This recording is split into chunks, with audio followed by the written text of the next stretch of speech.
后来在一个新闻上看到了我的房子，就就冲煤的那种的照片，我一放大，然后当时血压一下就升高了，就两眼发白，就有点晃的那种。我申请注册这个大同党，就是其实很多现在网上的人都说我是为了去当市长，为了去当一个官员，其实我是有一个自己的。刚才我也说了，我是想实现自己的人生价值。我注册这个大同党的话，也是为了以后我自己的这些大同党的党员可以以后去进入到市呀、县呀，乃至国会的国会议员里面去提案这个那个歧视禁止法。嗯，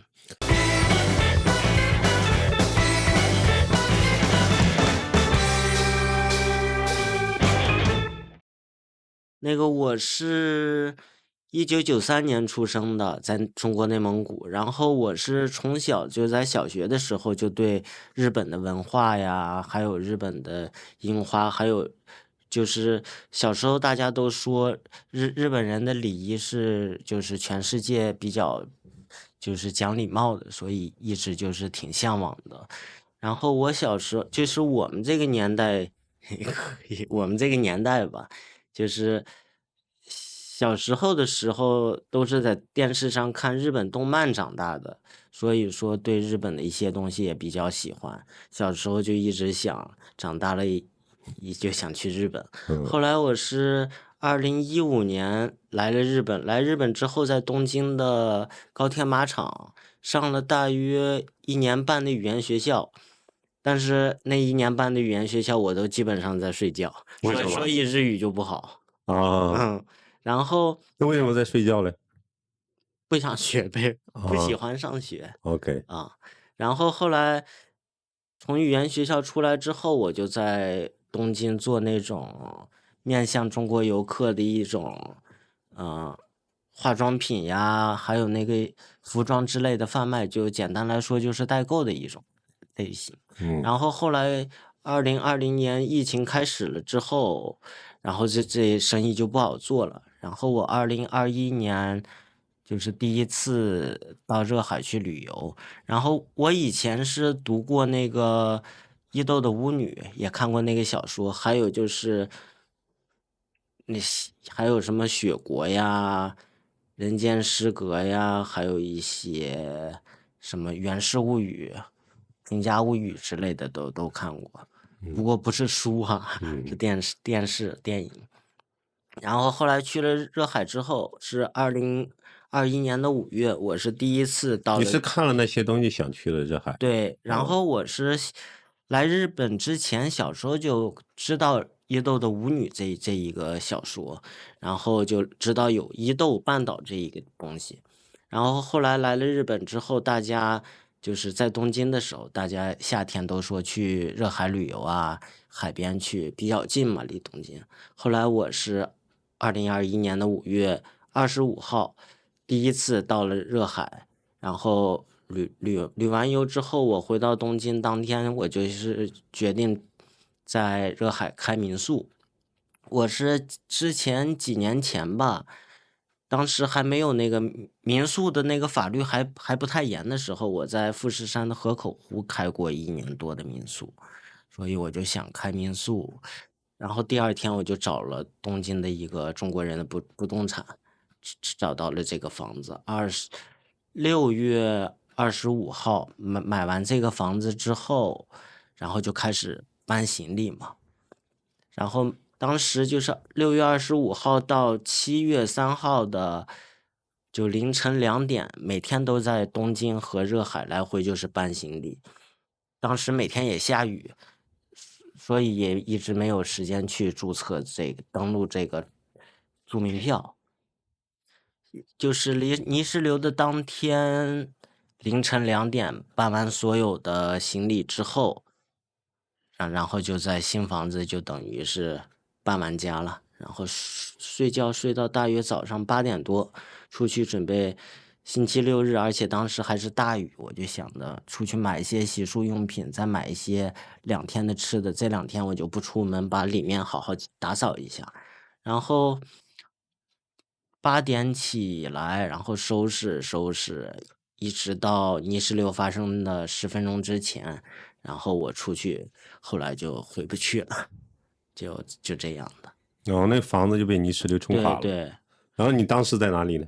我当时便利店。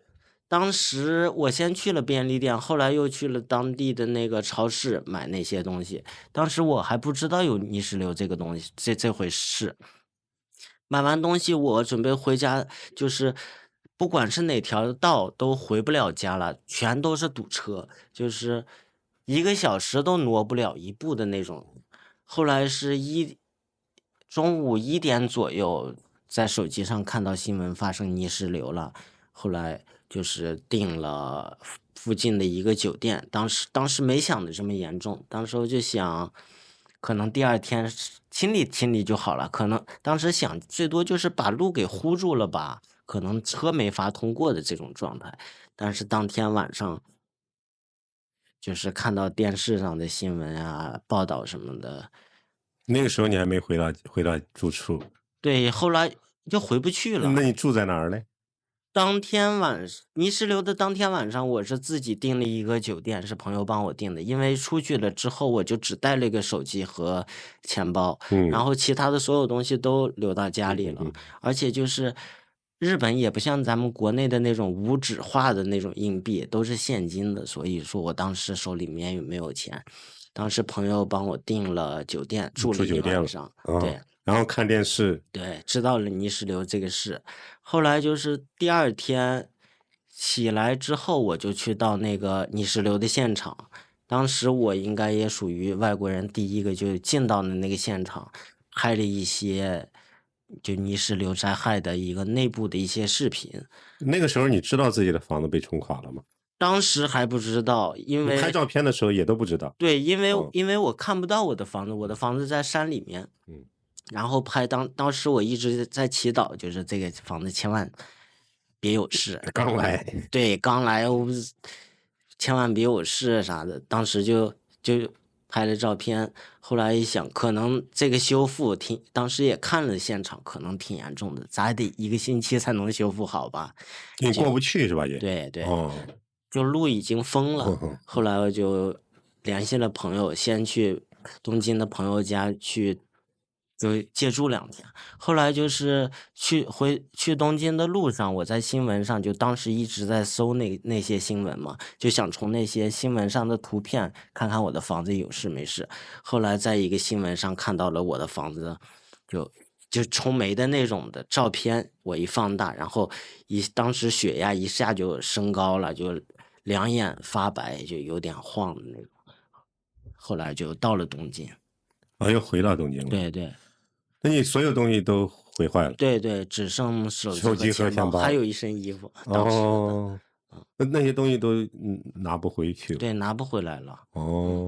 就所有个人物品正好你全搬完了。对对，正好全搬完了，然后东京的房子也解约了，把所有东西都弄好了。那回到东京又寄宿在回到东京，在朋友家待了1天，然后第2天我就找朋友。当时因为我不会日语嘛，而且我是泥石流之前没有日本朋友，而且就是日语也不会，我就找了一个中国人的朋友，稍微会点日语。我说你帮我翻译翻译，咱俩一起去那个市政府问问看之后的事怎么办。然后他就和我一起去市政府了。到了市政府，热海的市政府。对对，热海的市政府。但是到了热海的市政府之后，因为我不会日语，然后他日语还真也都不太好。后来热海市政府就是有一个翻译就出来帮我们翻译。后来就是随着那个沟通，然后他的市政府的翻译就跟我说，他那边因为我还没有把住民票移过去，然后我也没给热海交税，所以说热海就是当时就是对我什么都帮助不了。然后之后给了我一本那个写着就日本全国应该都发行的一种防灾手册，黄颜色的，给了我一本这个防灾手册，说之后你要是有什么比较困扰的事，你就看这个手册，之后你看该怎么办，你去找东京的政府吧，就东京都政府啊，或者是区政府，因为你是东京都民嘛，他当时对我这样说。然后当时他后来又对我说，就是如果你就当天晚上实在是没有地方住的话，就是我们可以为你去那个小学的那个避难所的篮球场，就篮球场当时做成了一种避难所，就一个垫子那种的，然后就说你可以在那边待一晚上，第二天你就必须得离开，你就去东京就好了。后来就那在日本买房子他有保险吗？我当时是全款买的，我没有走银行，所以就没有上保险。就是所有的事儿赶在一起。对，借朋友的钱，还有自己攒的一些钱，全款买的。那你说后来有人帮助你，为什么他帮助你了？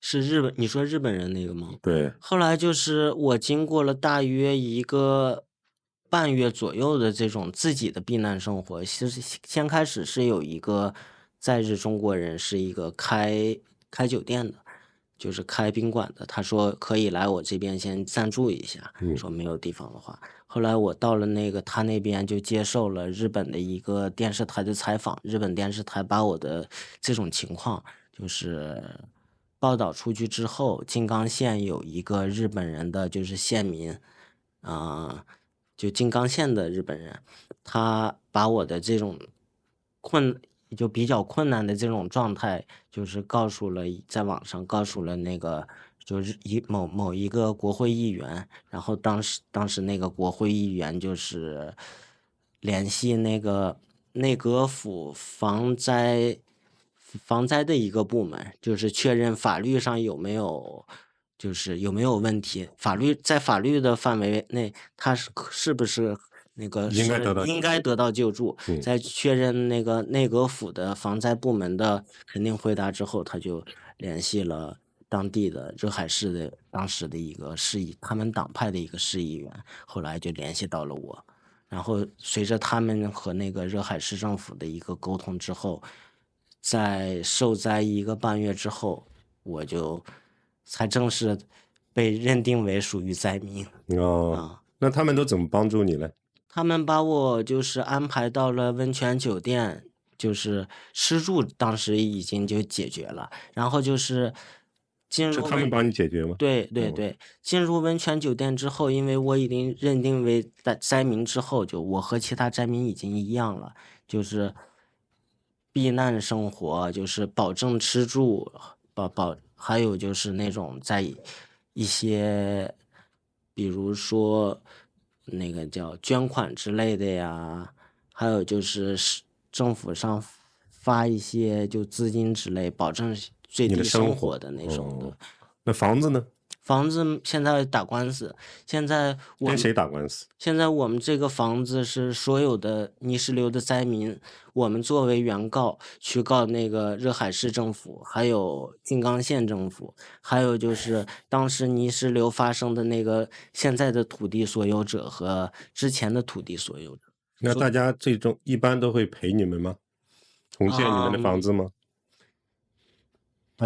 法治社会来说，就是全是看法律的，就是可能时间比较长，他们都说这个官司应该得打10年左右。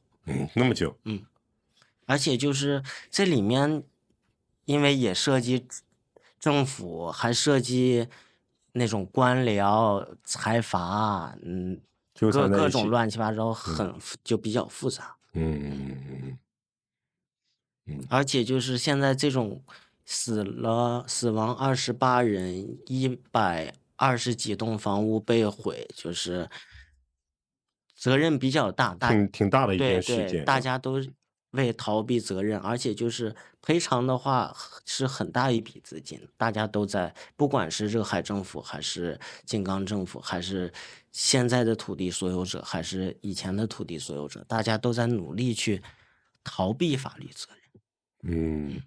所以那为什么你觉得会要10年的时间呢？是过往有这样的案例经验吗？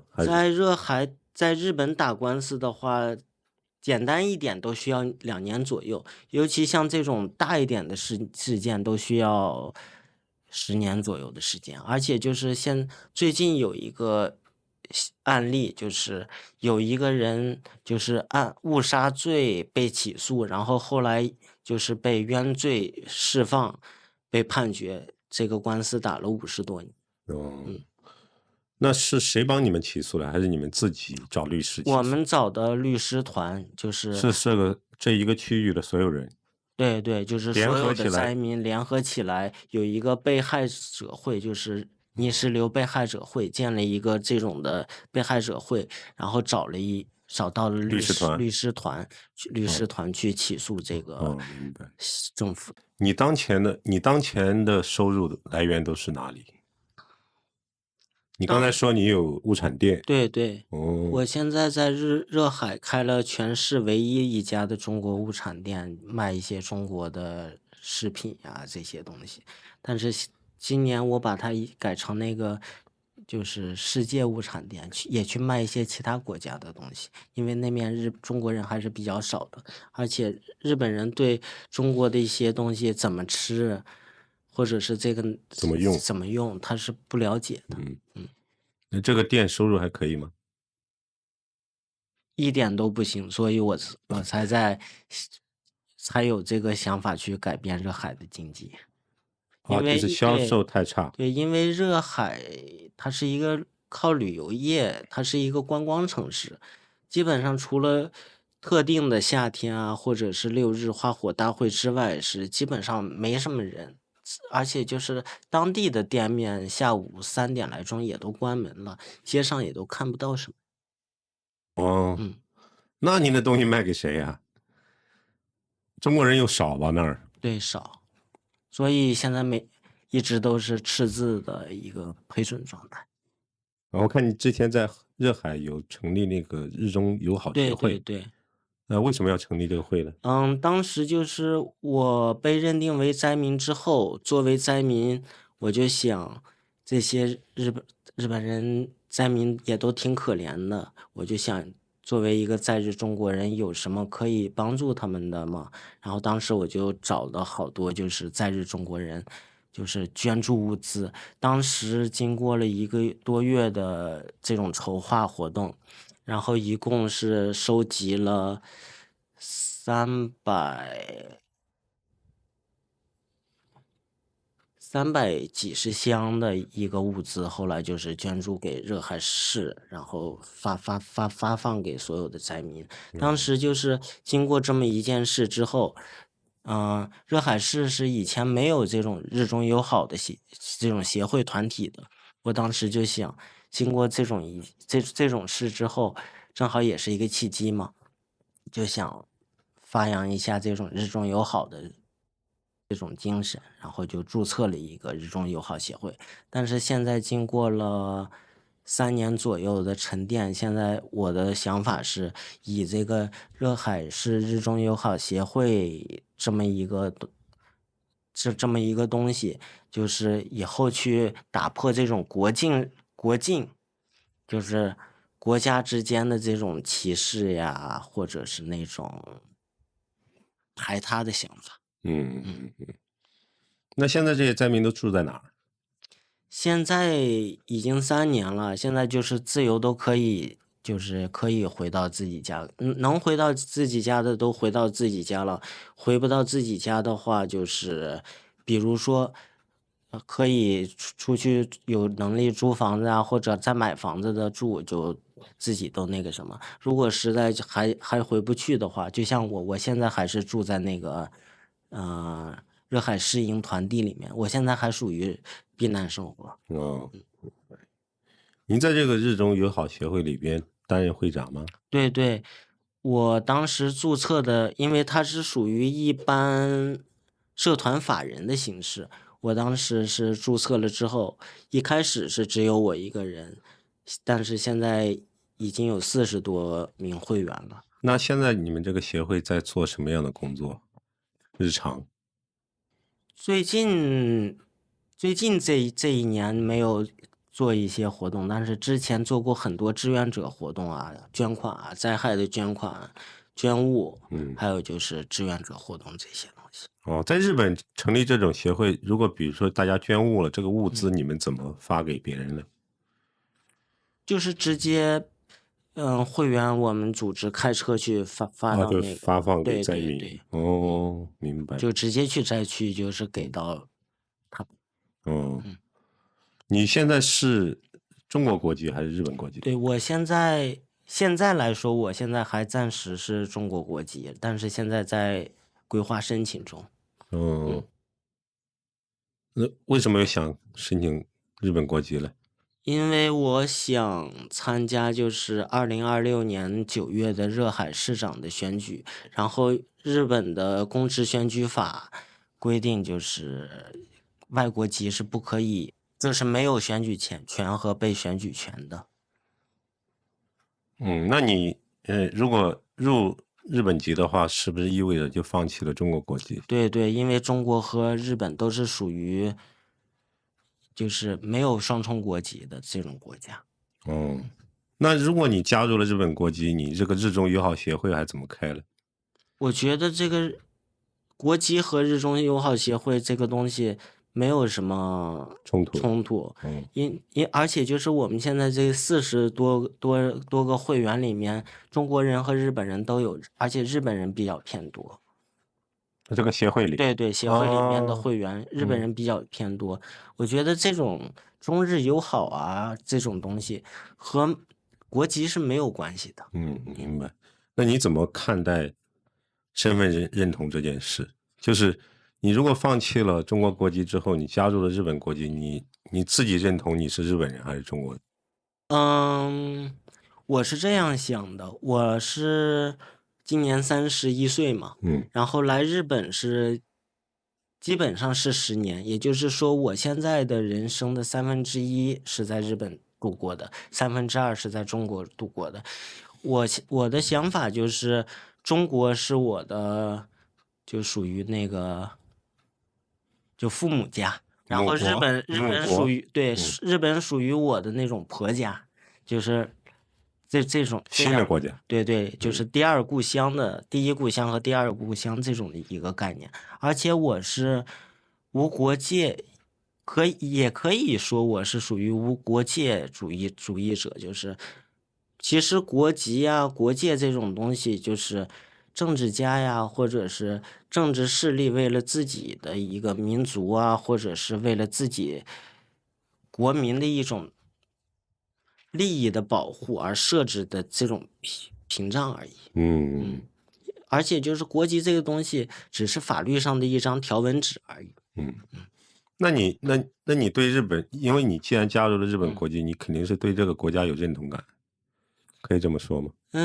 认同感不认同感的话，这个我是不太知道。只是我在日本经历了我的人生转折，也可以说就是我在日本在热海经历了涅槃重生，就是那种凤凰涅槃嘛。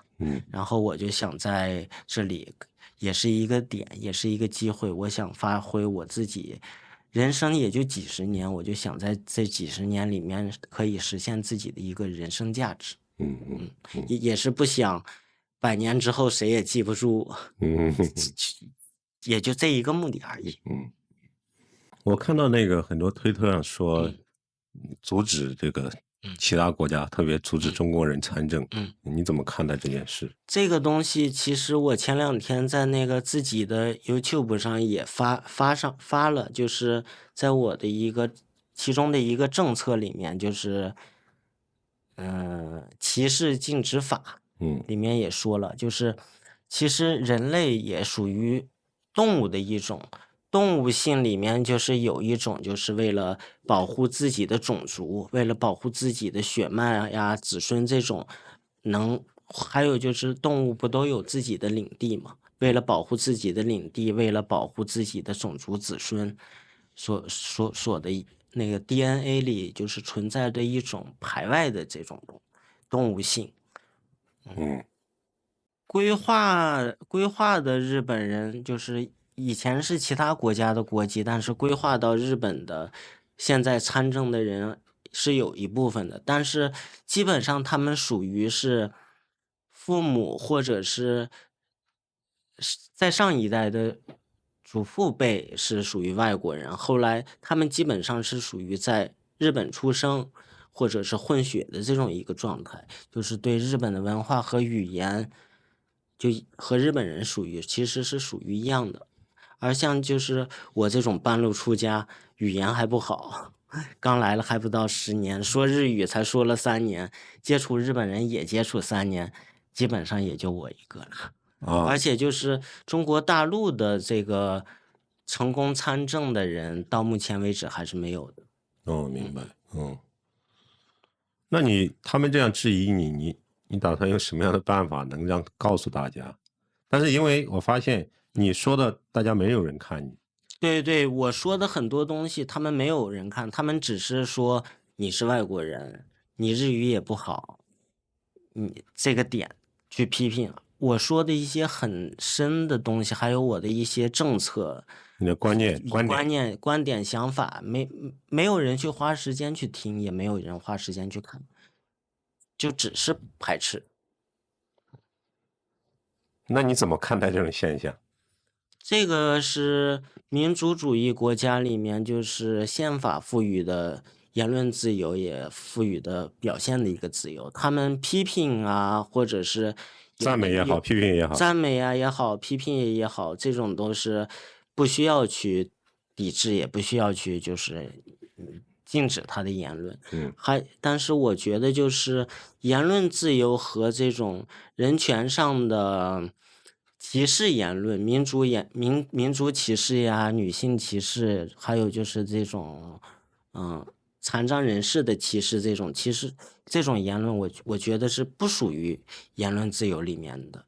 言论的自由主要就是言论自由其实是有4个自由，一个是言论和表现的自由，还有一个是可以信教的自由，还有就是保证就是自己最低的一种安全安心的满足的生活的一个自由，还有就是免受行政暴力的一个自由。这个里面其实没有包括歧视的自由的。明白。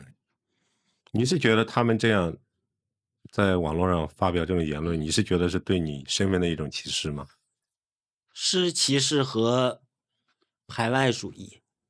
而且不光是对我，对他们自己的日本人也是。这2天就是日本的网络上也是对日本的女性政治家的一种女士歧视。怎么表现的？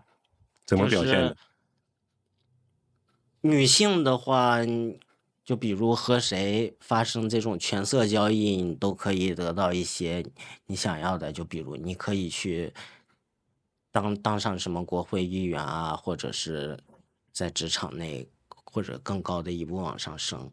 还有就是他们还歧视那个身心残障人士，他们就觉得你是一个就已经不是一个不完美的正常人，他们就这样。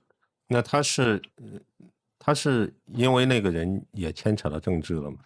不是，我觉得就是人类的这种歧视的言论和表现，就比如说女性歧视，他们也是一个刚才我说的，就是生物学上的一个动物性，就是男性为了把自己的子孙、把自己的血脉流传下去之后，男尊女卑的一个思想，他们是把一个女性当做一个生殖工具来看待的。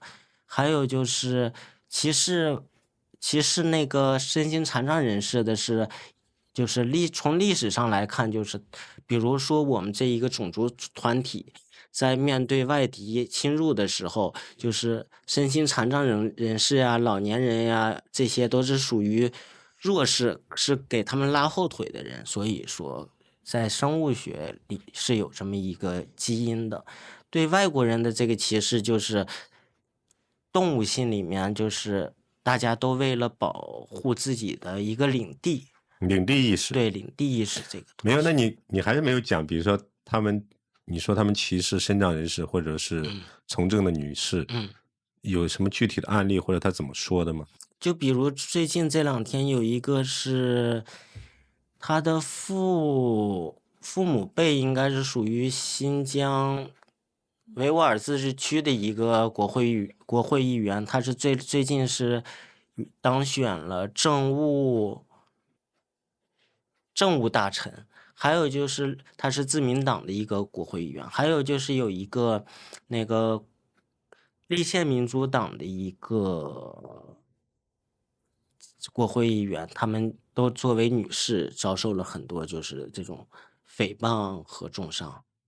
是网络上的吗？对对，比如说你看到的怎么说？就好多了，就女攻击吗？对对，都是就是诽谤和重伤都是属于攻击性人格攻击的一种语言。啊，都是在日本的网络上，日文的。对，他们都是日本人之内也是很多歧视的。哦，明白。哦，你是觉得在日本这样的现象没有受到法律的制约，是这个意思？对，就是他们就是民族主义包含的言论的自由，他们利用这个言论自由去发表这些歧视的观念和网络暴力。但是我觉得就是歧视性的言论不应该包括在言论自由里面，所以我希望我注册了一个，现在我是中国国籍，然后我是今年的1月份在那个静冈县政府，就是国内的话就是属于省政府的一个那个竞选委员会注册了一个，就是目前来说为止是外国人的日本的历史上是外国人首家，作为代表作为党首的一个政治团体大同党。我申请注册这个大同党，就是其实很多现在网上的人都说我是为了去当市长，为了去当一个官员，其实我是有一个自己的。刚才我也说了，我是想实现自己的人生价值。